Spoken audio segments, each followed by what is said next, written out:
I'm Alex Del Sordo.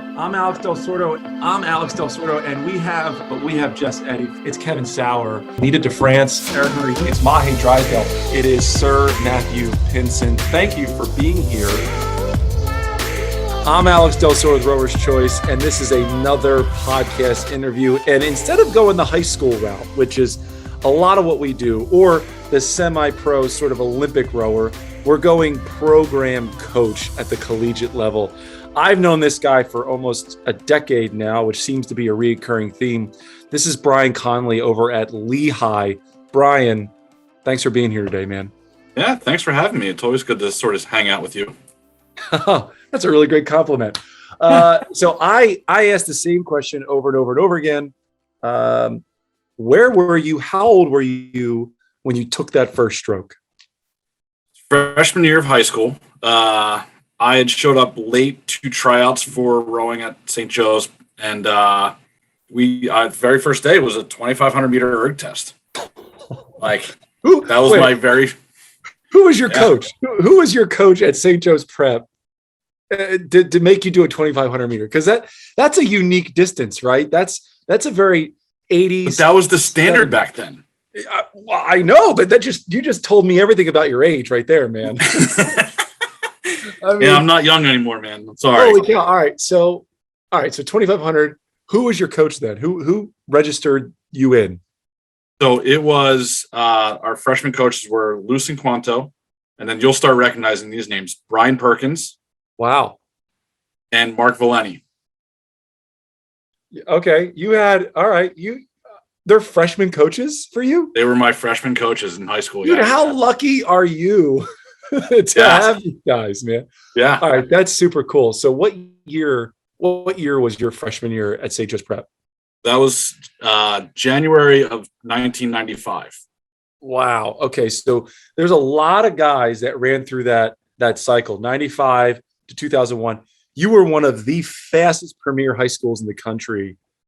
What was the vibe between the varsity and sort of the novice? What was that like back then? We just kind of looked in all of those guys because the 95 boat was a great, fast Henley boat, and they were the first ones really to win both Stotesbury and SRA nationals. Wow. From the prep. So we just looked at them as kind of like gods as first years. Like we didn't know like what we were sort of seeing, but they just kept winning. So it was, let's do what they're doing. Well, I mean, kept winning is an understatement. Let's be real. I mean, St. Joe's Prep in the late 90s, early 2000s was unstoppable. One of the guys here at Rower's Choice, Mike Wallen, I know you're connected to him. He came in. I used to drive him to practice. I love that. And was he as cocky as he said he was? Was that guy just full of it? Not at first, but yes. I love that. All right, so fast forward. I want to know your senior year. St. Joe's Prep, senior year. This is like 98, right? Yep. Mm-hmm. Were you in the varsity 8 at that time? I was in and out of the varsity 8 that year. So yeah. I finished out the season in the midweight 8. Right. They had that back then. Mm-hmm. Wow. Okay. All right. Yeah. So senior year, we raced head of the Charles. So speaking of the Charles, wow. And we won that event for the youth 8 that year. And the head of the Charles refused to initially give us our medals because they thought we were all stars. Because the previous year we had all won SRA nationals. So we all won. Do you remember those Vespoli national championship shirts they used to have? Yes. So that was our uniform that we wore. You want to talk about cocky? That's what we did. I mean, you're basically punching everyone in the face at that point. Yeah. Give me my medal. We did. Wow. Yeah. All right. So then you had huge success in high school, which led you, I believe, to Penn, right? Yes. You rowed at Penn. So this is, again, you're in this era of the best rowing in the world. American rowing in the late 90s, early 2000s, second to none. Who was your coach there at Penn? So Bruce Konopka. Yeah, so I had Bruce Konopka, and then Steve Perry actually came in my senior year and was helping out with the freshman team then. So wow. So was it your time at Penn that just said, I got to do this for a living? I want to be a coach? No, like I actually didn't plan to stay into rowing. Like, Wow. Every time I tried to leave the sport, I got sucked back in. So like, it was crazy. So finished Penn, told my parents I didn't really win a ton of races in college. Let me just get it out of my system in the summer. I raced the summer. Ted Nash like pulled me and another guy, Bjorn Larson, aside, said, I want you guys to train with me for the next like cycle. We're like, sure. And then I got injured, started coaching Laura Marion, and my grandmother's actually the one that said, like, there's something that keeps pulling you back in. Like, just listen to it. That's well, I mean, look, dude, you've been doing this long enough. You've been doing this for over 25 years.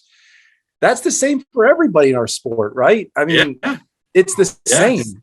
So you keep getting drawn back in. The same thing for me, same thing for everybody else. What was your goal career? I mean, forget about being drawn in. What did you think you were going to be when you grew up? I thought I was going to be a cop. I love it. Like in Philly, like Philly cop, like. So no, I signed up for the Jersey State Troopers. Like I was going through the process with all that. And and that's what I thought I was going to do. And I love that.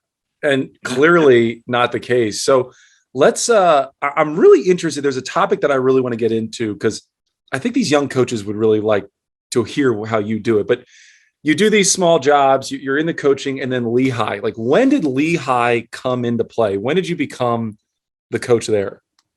So August of 2010, I got the job here. And I'd been working at Dartmouth with Dan Rook that previous year.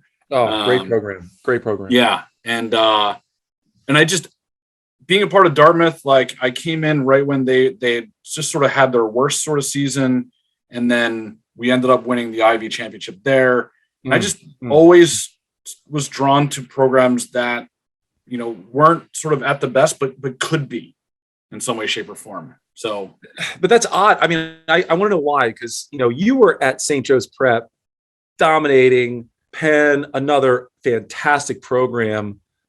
What made you want to be with those underdog type programs? It actually was my time at Penn. Because again, like I said, like we didn't win the Ivy championship or anything there, but from the time I set foot on campus to the time I left, and even 2 years after that, the program just got better and better and better. Okay. And so I took more joy out of seeing that development and knowing I had a part of it than anything else. And I mean, Don't get me wrong, I love winning, and I did a lot of winning, and I do struggle with that sometimes, but at the end of the day, when I see like what I created, that's mine. Nobody can take that away from me. So Lehigh, let's be real, prior to 2010 really wasn't a program, right? I mean, no. Well, so how, I'm just trying to picture Brian Conley in Dartmouth. You're like, this job comes up, forgive my language, it could be a shit job. No one really knows who you are. How do you convince yourself to take that leap? It's a big leap.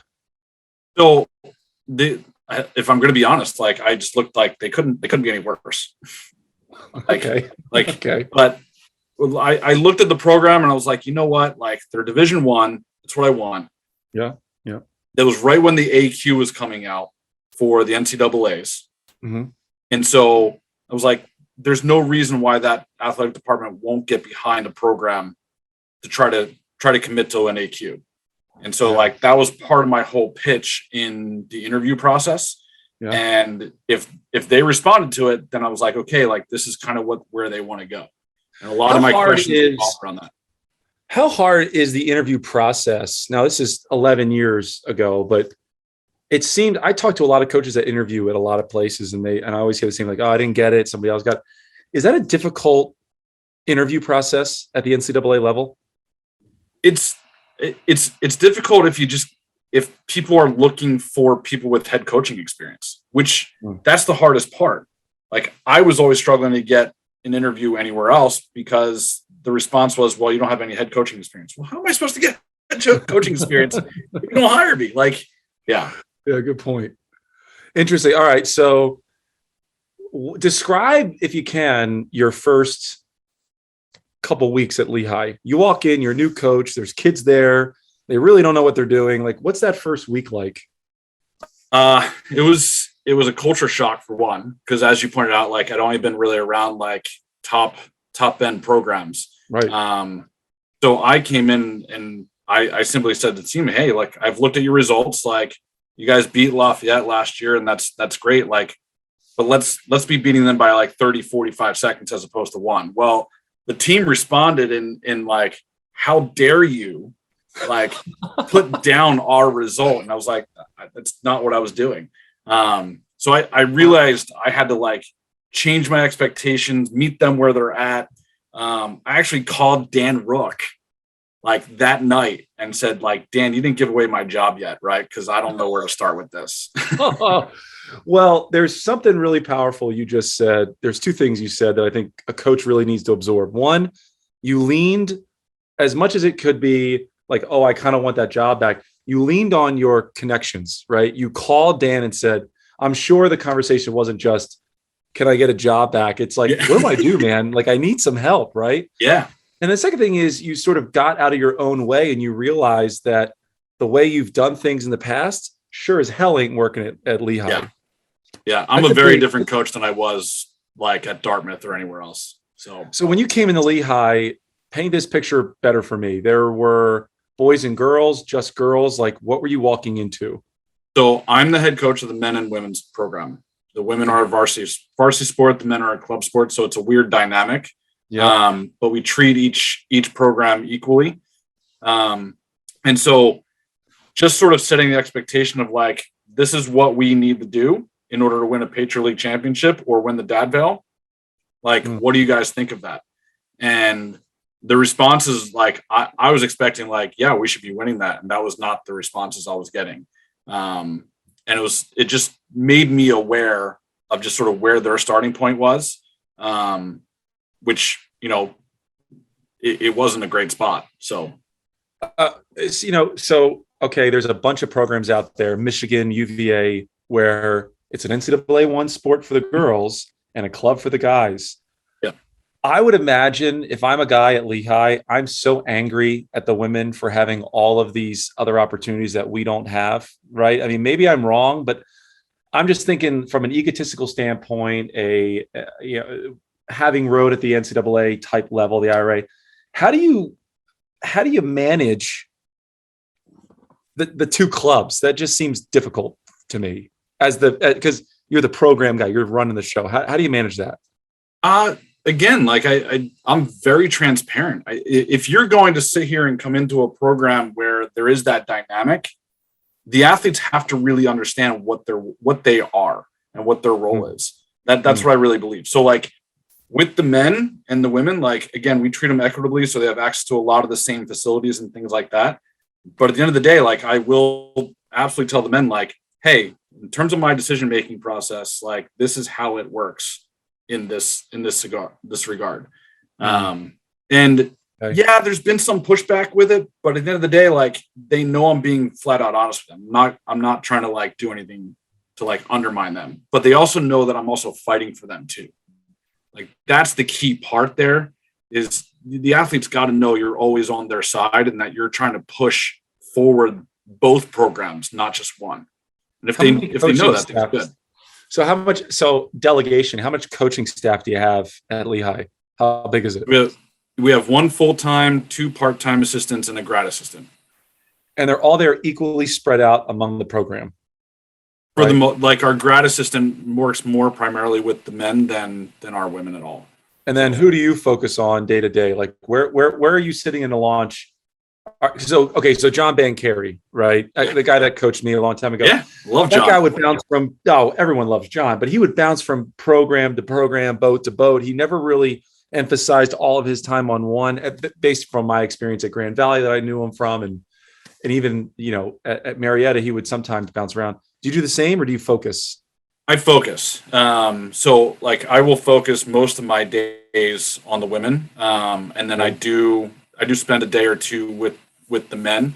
But even in that regard, like the men have an assigned coach. And so they know on a consistent basis, like this is who they're going out with. And that makes them feel like, one, the coach kind of owns them, but 2, they have somebody to go to at all times. I like that. I like that. Now let's talk about the growth. So 11 years from the time you started. What was it like then to today? Like, forget about pandemic aside. Like, let's take 2019 as your numbers, Mike, because it affected everybody. So 11 or 10 to 2019. So team had finished about 30 seconds behind last place in the Patriot League. Okay. Yeah, not great. And then we were in a bunch of debt as a program. We'd only fundraised about $6,000 the previous year from when I got here. And that doesn't do anything in rowing. Oars. Right. Maybe. And so now we're fundraising anywhere between $100,000 to $140,000 a year. Wow. Recruiting is really solid. We now have access to some scholarship money for the women. We flipped the entire fleet of boats over for our program. We're looking to eventually develop a boathouse at Lake Nakamixon. And the team has won its first ever medals at Patriot since I've been here, and we've won medals at Dadville. So, like, complete total, but like we haven't won either one of those yet, and we're going to, but we're just not there yet. I mean, that's okay. From being able to fundraise $6,000 to $140,000 consistently, that in itself is a huge accomplishment. But what that tells me is that your alumni, your reach, your stability is just that keeps improving, right? And that you get more people behind the program, which after 20 years of you doing this, you're going to sure as hell win some races. I mean, that 10 years in rowing is not a long time. I think you know that intimately well. I mean, for God's sakes, St. Joe's Prep was how old when you walked in 1995? Right. Forever. Yeah. Forever, right? And so on. So what do you have? Let's pretend you were talking to Brian from 2010. What advice would you have for him as he's starting Lehigh right now? What have you learned in those 9 years? Number one, your staff makes a big difference. Like, you need to hire the right staff. I think that's where a lot of coaches can sort of shoot themselves in the foot. They hire the first person that's willing to sort of come. And I think there's something to be said for just taking the time to find the right fit for what you need in that program. And then number two, reach out to your oldest alums and your youngest alums and get them sort of on board as quickly as you can in terms of like the story that you want to create at the program, not necessarily where the program's at. I like that. Let's emphasize that for a second, because people need to hear. Don't tell the story of what happened. Tell it what you want it to be. That's a powerful statement, and you got to be a good storyteller to do that, but a visionary, right? You can't just say, "Hey, we're going to win some championship," because anyone listening to you is going to say, "No, you're full of shit." Like, it's going to take a long time. I like that. I like the tell the story you want to tell.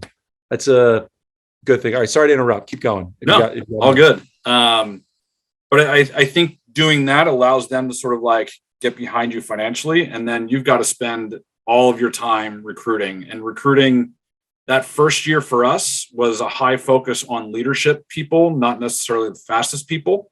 So because in order for me to change the culture here, like, I needed people that were going to last 4 years, no matter what the results were, but we're solidly good people. And we found a couple of them, which made a big difference. And we found a couple more. And then we started finding some speed to back that up. And that's where everything started changing. I guess you learned a lot of that stuff pre-Lehigh, right? You probably learned from the pitfalls of coaching Lower Merion and all the things that happened at Dartmouth. So that I'm constantly thinking here, and a question that popped in my head here is, what advice do you have for a coach who's interviewing for a head coach position that has no head coach position experience, right? Like, because I'm sure if you have the perfect answer, that's the golden bullet. But like, what do you say to that person trying to get a job? Administrators want to know if you can fundraise. Fundraise. Yeah. So it's about the money. Yeah. I mean, it always is. We're an expensive sport, and it's not getting any cheaper. Like, so at the end of the day, like, they got to know you're not going to put them in a financial like crisis scenario just by purchasing boats or anything like that. Okay, so you're a head coach and you're the one doing interviews now for assistants. Does the difference? I'm actually really interested in this because I think that this is the case, but maybe I'm wrong. If someone has 10 years of coaching high school experience and they want to get into college, is that a big jump, a big leap these days? Or are you open to hiring someone with no college experience whatsoever? You can't answer that, man. Like there's such a wide spectrum at both the college level and high school level. But I'm never one to shut off, hiring an assistant coach right out of the high school level. Like, I know a bunch of guys that have coached at the high school level. Some of them I hire, some of them I wouldn't, just because of different philosophies in terms of approach. Okay. But at the end of the day, like if they're getting results, then I'm going to take a look at them. If they're building a program, then they're doing something right that I'm more curious about to potentially hire than not. So, but if they're just taking over a program and it's just remaining the same, I'm not interested in that candidate. Well, let's take a plug here for Lehigh. I love to ask college coaches, give me your 30-second elevator pitch, right? Let's pretend I'm 6'20". I'm looking for a college to row. Why would I row for Lehigh right now in 2021? We're the fastest developing team in the Patriot League right now. We've gone from, literally I told you just before, dead last to the Patriot League expanding to, we were 4 seconds out of a medal last year. And that was in the varsity 8. You want to be a part of a program that's going to be making history. We're the one that for the last 5 years, we've made history at Lehigh over and over and over again. And there's no reason we can't keep doing that. Wow. You guys, so it's really the last 5 years that you've grown the speed, that you've seen the big changes. Yeah, well, that we're getting the results, but it's been consistent over the last 10. How you've clearly focused on team culture. Is that a fair statement to say? Yeah, to me, culture is everything. Culture is everything. Culture defines your fundraising, defines your competitiveness, defines the experience of the student athlete, everything. What's the culture of Lehigh rowing? Can you describe what that culture is? What it means to be a Lehigh rower? Yeah, everything that we do, the athletes own. So I'm not a dictator of a coach. So the way we coach is everything that they need to take ownership of. So if they need to be faster on the erg, it is their responsibility to sort of seek out those answers. And usually they have to come to us in order to get those answers, which is fine, but it's on them to sort of seek them out. And then on top of that, and this is going to sound like cliche, which every coach now says every day, is it is a family where we've got athletes that, they know each other's grades that are happening in classes and things like that, they will reach out and they will tutor their teammates without even asking, because they just care about the success in the classroom for their teammate, which is going to make them better on the water. Wow. I'll tell you, I've never had that before. I didn't have that kind of culture. We're mainland. It was a bunch of egomaniacs that just wanted to win, Yeah. And success bred success. But I was never on a team where we were looking out for one another. So that as a parent, I would love for my children to go to a place where it's not just the coach is responsible for them, it's the teammates and the athletes. Right. Yeah. At the end of the day, I always felt the guys I rode with, we cared a lot about each other. I still talk to a lot of those guys. I just got off the phone with a guy I rode with in 1996, just checking in and seeing how things are going. I love that. Yeah. It's all about that. That's a really great transition to St. Joe's Prep, because I just got to ask you, dude, they did an amazing job this year. Right. Yeah. And as an alumni, a guy that was there in the past, what'd you think about how that year went this year? Give me your feedback on how things went for St. Joe's Prep and those boys. Well, first, John Fife and I are classmates. So yeah, Yeah. Yes. So John stroked the varsity 8. I stroked the light 8 or mid 8. And then we were in the 8 together. You were like, but you had to be button heads back then, right? we kind of hated each other like a little bit. And he probably will never admit this, but we beat them in practice a lot. Like, it was great. Oh, I love it. I love it. You still got the fire in you, you know? But we went to Penn together, and then we were roommates together. Like, wow. Yeah. So like there's that bond of being in that school and being a part of that program that I don't think ever goes away. But you know, at the end of the day, like I think what I took from that whole program was I learned how to work really, really hard. And at the end of the day, that's what ultimately sort of gets you across the finish line first. So that's for sure. Now, you got to be proud of these boys for doing so. You got to be proud of John for making that far. I mean, they were the most dominant, and they got second place at the Charles like 4 days ago. Like, why are we not talking about that? Like, amazing job. Yeah, I mean, they were the fastest prep varsity 8 ever.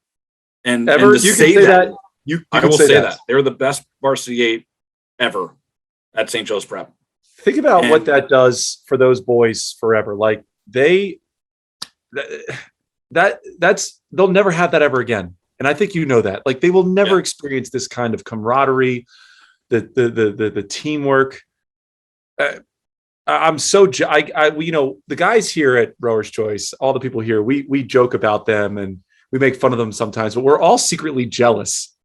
Yeah, you all are, because all of you want to be a part of it. I do. Yeah. I still want to be. I would do anything, Brian, to sit in 7th seat of that varsity 8 right now, and I'm sure you would too, right? Yeah, absolutely. And again, like we, as you pointed out, we had really fast crews back then. We swept Stotesbury for the first time ever my junior year. We swept SRA Nationals in all the 8s, like my senior year. Like, we were a fast team, but like this year's team, that varsity 8, I mean, just watching them race, we would have gotten second to them easily.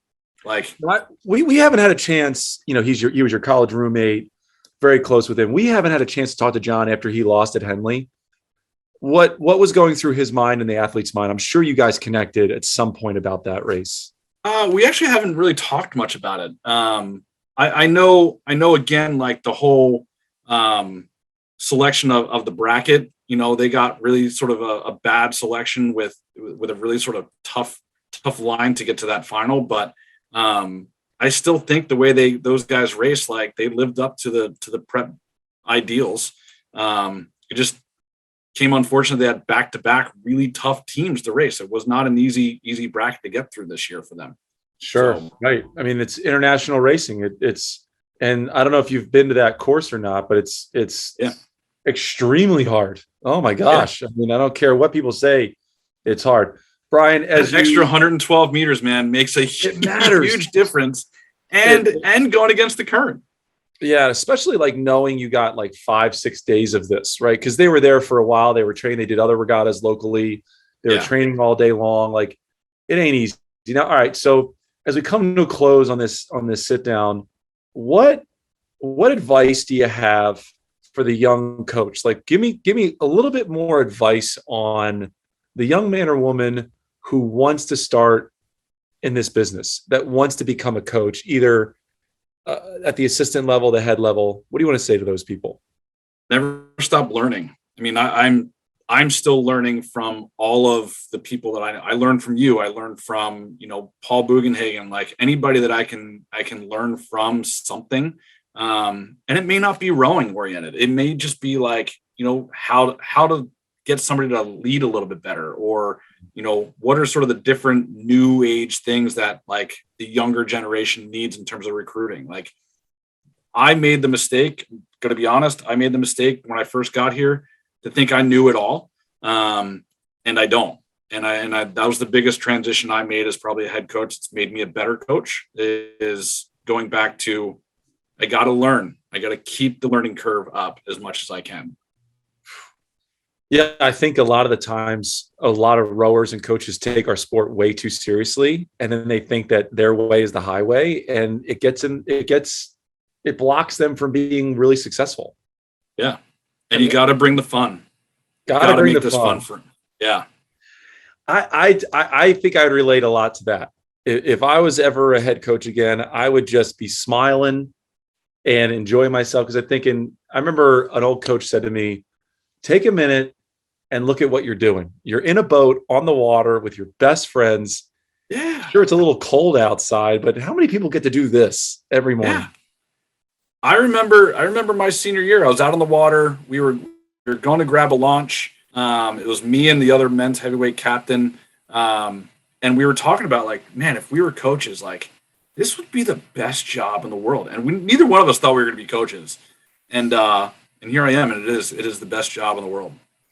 What a way to end a fantastic interview. I'm with Brian Conley. Now, we talked about everything under the sun, from growing a program and laughing about the prep and showing our jealousy of the prep. But if you want to learn more about Lehigh, I know there's links in this video. There's going to be all over our website. Take a look. Lehigh, a fast growing program in the Patriot League. Thanks for tuning in and enjoying another episode of Rowers Choice Podcast. I'm Alex Del Sordo. It's Kevin Sauer. Eric Murray. It's Mahe Drysdale. It is Sir Matthew Hinson. Stephanie Ricker, thank you for being here.